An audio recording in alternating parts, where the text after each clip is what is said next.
Assalamualaikum warahmatullahi wabarakatuh. Kali ini, saya ingin mempresentasikan tentang pengertian program dan strategi layanan bimbingan konseling di sekolah dasar.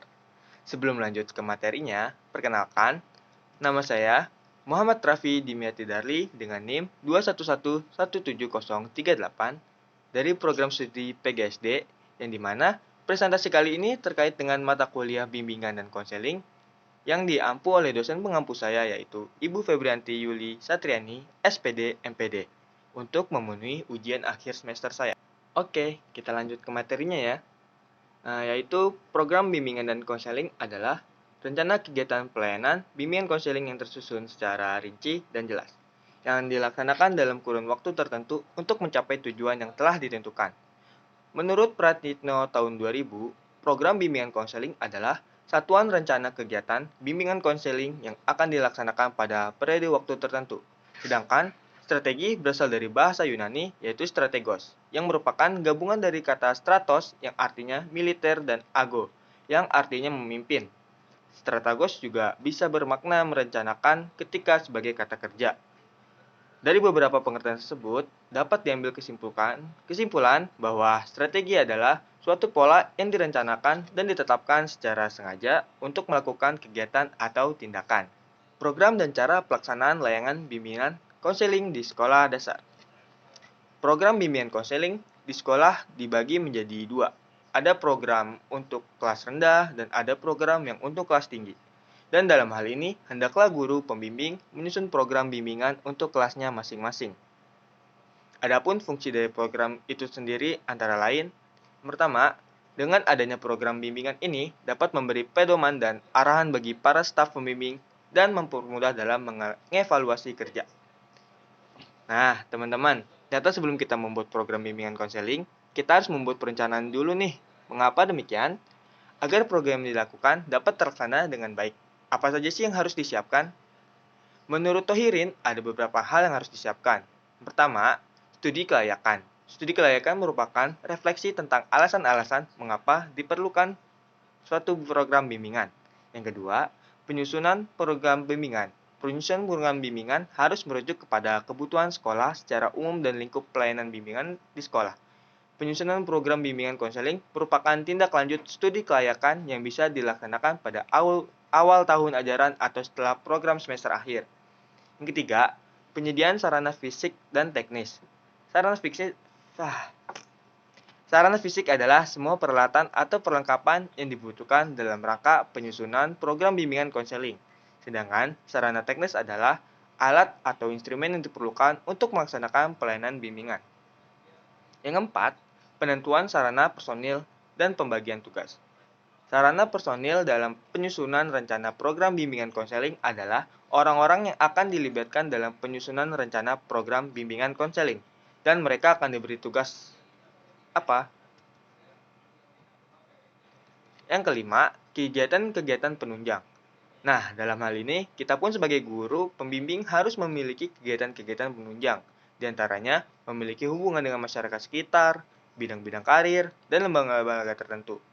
Selanjutnya, strategi dan cara pelaksanaan layanan bimbingan konseling di sekolah dasar. Yang pertama, ada strategi layanan dasar bimbingan. Strategi layanan dasar bimbingan dibagi menjadi 4, yaitu yang pertama, bimbingan klasikal. Layanan dasar diperuntukkan bagi semua siswa. Hal ini berarti bahwa dalam peluncuran program yang telah dirancang, menuntut konselor untuk melakukan kontak langsung dengan para siswa di kelas. Yang kedua, bimbingan kelompok. Konselor memberikan layanan bimbingan kepada siswa melalui kelompok-kelompok kecil, ya sekitar 5-10 orang.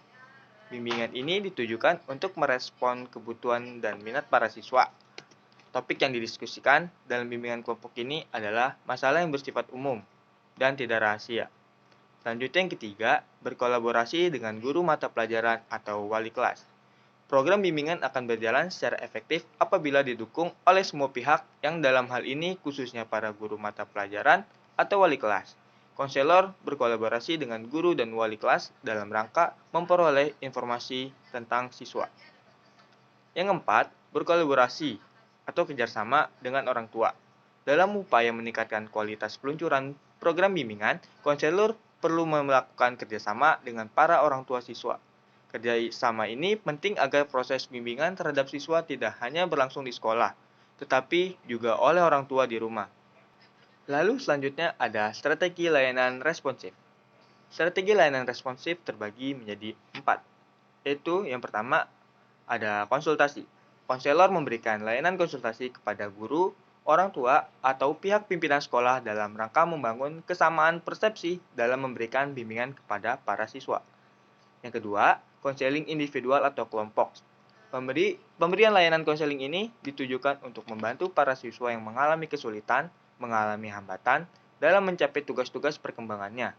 Melalui konseling ini, teman-teman dibantu untuk mengidentifikasi masalah, penyebabnya, dan pemecahan masalah yang sedang ia hadapi. Lalu selanjutnya yang ketiga ada referral atau rujukan atau alih tangan. Hal ini dilakukan ketika konselor kurang memiliki kemampuan tentang permasalahan yang dihadapi anak. Anak akan diharapkan bertemu dengan para ahli yang lebih mengerti. Lanjutnya yang keempat, bimbingan teman sebaya. Bimbingan teman sebaya ini adalah bimbingan yang dilakukan oleh siswa terhadap siswa lainnya. Dalam hal ini, siswa yang membimbing telah diberi arahan oleh konselor agar dapat membimbing temannya dengan benar. Fungsi dari bimbingan teman sebaya ini adalah menjadi mentor atau tutor bagi temannya dalam menyelesaikan masalah akademik maupun non-akademik. Fungsi lainnya juga adalah membantu konselor mendapat informasi tentang siswa yang membutuhkan bimbingan tersebut. Dan strategi yang terakhir adalah strategi untuk dukungan sistem. Strategi ini dibagi menjadi 3, yaitu yang pertama, ada pengembangan profesional. Konselor meninjau secara berkelanjutan dan juga berusaha untuk mengupdate pengetahuan, yaitu melalui in-service training, aktif dalam organisasi profesi, aktif dalam kegiatan ilmiah-ilmiah, melanjutkan studi ke program yang lebih tinggi, atau pasca sarjana. Yang kedua, pemberian konsultasi dan berkolaborasi. Strategi ini berkaitan dengan upaya sekolah untuk menjalin kerjasama dengan unsur-unsur masyarakat yang dipandang relevan dengan peningkatan mutu layanan bimbingan. Yang ketiga, manajemen program. Suatu program layanan bimbingan dan konseling tidak mungkin akan terselenggara dan tercapai bila tidak memiliki suatu sistem pengelolaan. Pengelolaan seperti apa yang dimaksud? Yaitu pengelolaan manajemen yang bermutu, dalam arti dilakukan secara jelas, sistematis, dan terarah. Oke, sekian dari presentasi saya tentang pengertian program layanan bimbingan konseling di sekolah dasar. Bila ada kesalahan atau salah-salah kata, mohon dimaafkan. Sekian, terima kasih. Bye-bye.